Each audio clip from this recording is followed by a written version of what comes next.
Hello guys म Tejendra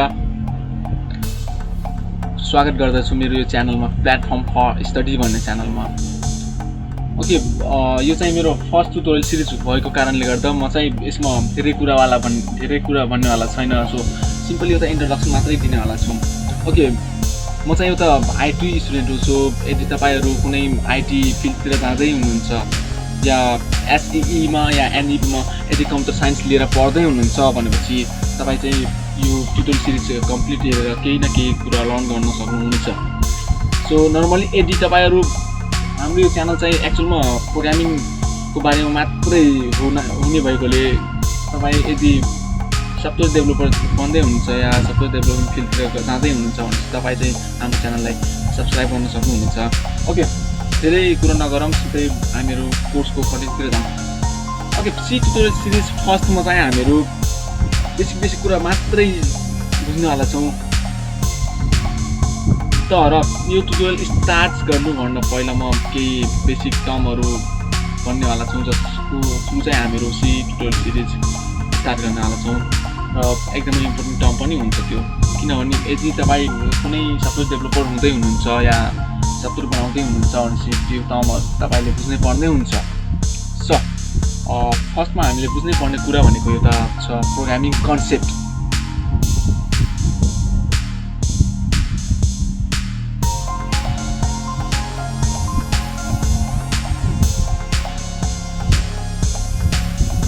programming concept. अब programming कन्सेप्टमा भनेपछि यदि प्रोग्रामिङ कन्सेप्ट हेर्नुहुन्छ भनेपछि कसरी प्रोग्राम गरिन्छ, कसरी प्रोग्रामलाई राइट गरिन्छ, उसको डिजाइन कुन युज गर्ने, प्रोग्रामलाई कसरी इम्प्लिमेन्ट गर्ने र उसलाई कसरी मेन्टेनेन्स गर्ने, त्यस टाइपको टपिकहरू यसमा आउने गर्दछ। सो फर्स्टमा म प्रोग्रामिङको बारेमा मात्रै केही कुरा भन्न चाहन्छु कि प्रोग्रामिङ भनेको एक्चुअलमा के हो त। अब प्रोग्रामिङ भनेपछि एउटा एक्ट मात्रै हो, एउटा टास्क मात्रै हो जसमा चाहिँ प्रोग्रामहरू राइट गरिन्छ। क्लियर छ, एकदमै सजिलो छ। यदि तपाईँ यसको डेफिनेसन चाहनुहुन्छ भने चाहिँ एकदमै सजिलो हुन्छ कि इन्टरनेट पनि धेरै डेफिनेसनहरू दिएको हुन्छ प्रोग्रामिङ भनेको के हो भनेर। सो हामीहरू भन्न सक्छौँ यसमा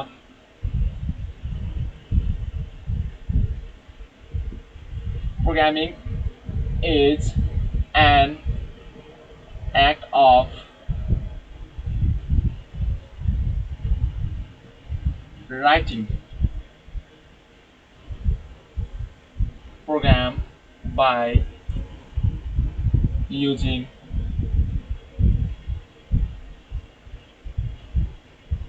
programming language. That means programming is an act of writing program by using programming language through which we can perform tasks or functions on a computer. That means programming भनेको यो त एक्ट मात्रै हो जसमा प्रोग्रामलाई राइट गरिन्छ। Okay, next term छ हामीसँग यसमै हेर्न सक्नुहुन्छ एउटा टर्म प्रोग्राम भन्ने। What is program? अब एक्जाममा प्राय हामीहरूसँग सोधिराखेकै हुन्छ कि what is program or what is programming or what is programming language भन्ने।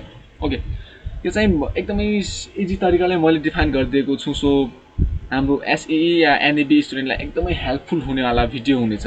सो तपाईँहरू चाहिँ कम्प्लिटली स्किप नगरिकन यो भिडियोलाई हेरिदिनु होला। ओके, नेक्स्ट हामीसँग प्रोग्राम। अब एक्चुअलमा प्रोग्रामिङ त बुझ्यो हामीहरू कि के हो भनेर, जस्ट एक मात्रै हो, act of writing program by using programming language. But program भनेको के हो त एक्चुअलमा? अब तपाईँहरू सबैजनालाई थाहा होला कि एक्चुअलमा सफ्टवेयर भनेको के हुन्छ भनेर। यदि थाहा छैन भने चाहिँ सिम्पली यदि हामीहरू मोबाइल खेलाउनुहुन्छ भने चाहिँ नर्मली मोबाइलमा म्याक्स प्लेयर हो, एमएक्स प्लेयर या सेरिट या कुनै जिमेलको एउटा एप्लिकेसन्स, यिनीहरू सबै एप्लिकेसन सफ्टवेयरभित्र पर्छ र उसको सानो पाटोलाई हामीहरू प्रोग्राम भन्ने गर्छौँ। या नर्मली सफ्टवेयरलाई नै तपाईँ प्रोग्राम भन्न सक्नुहुन्छ, किनभने प्रोग्राम मिलेर नै सफ्टवेयर बन्ने हो। सो प्रोग्राम भनेको के हो भनेपछि set of instructions or commands which is designed to perform and specific task. That means यो के हो त set of instruction or command मात्रै हो. Set of instructions or commands designed to solve any specific task. Designed to solve any specific task or perform any specific task नि भन्दा हुन्छ. Okay, त्यसमा कुनै पनि समस्या हुनेवाला छैन. तपाईँ यो डेफिनेसन लेख्नुस् या अर्को डेफिनेसन लेख्नुस्, किनभने डेफिनेसन लगभग सेम नै हुन्छ. ओके, यसमा चाहिँ हामीसँग इन्स्ट्रक्सन र कमान्ड्स भन्ने छ है. नेक्स्ट टर्म छ हामीसँग इन्स्ट्रक्सन अनि कमान्ड. इन्स्ट्रक्सन भनेपछि यो त statements, that means one line कोडलाई हामीहरू प्रायः इन्स्ट्रक्सन भन्छौँ. अनि कमान्ड पनि एज इट इज नै हो. सो इन्स्ट्रक्सन र कमान्ड्सहरू, इन्स्ट्रक्सन्स र कमान्ड्सहरू मिलेर हाम्रो यो त के भन्छ, प्रोग्राम बन्छ. सो यो प्रोग्राम धेरै प्रोग्रामहरू मिलेर चाहिँ हाम्रो के हुन्छ, यो त सफ्टवेयर बन्छ. ओके, यो त सफ्टवेयर बन्छ. सो नर्मली यति कुरा बुझिसकेपछि हामीले यसमा बुझ्नुपर्ने कुरा छ यो त प्रोग्रामिङ ल्याङ्ग्वेज भन्ने छ. Programming language. अब एक्चुअलमा प्रोग्रामिङ ल्याङ्ग्वेज भनेको के हो त, हामीहरू त बुझ्यौँ प्रोग्रामिङ भनेको यो त एक्ट हो, प्रोग्राम भनेको set of instruction or command हो. र अर्को छ हामीसँग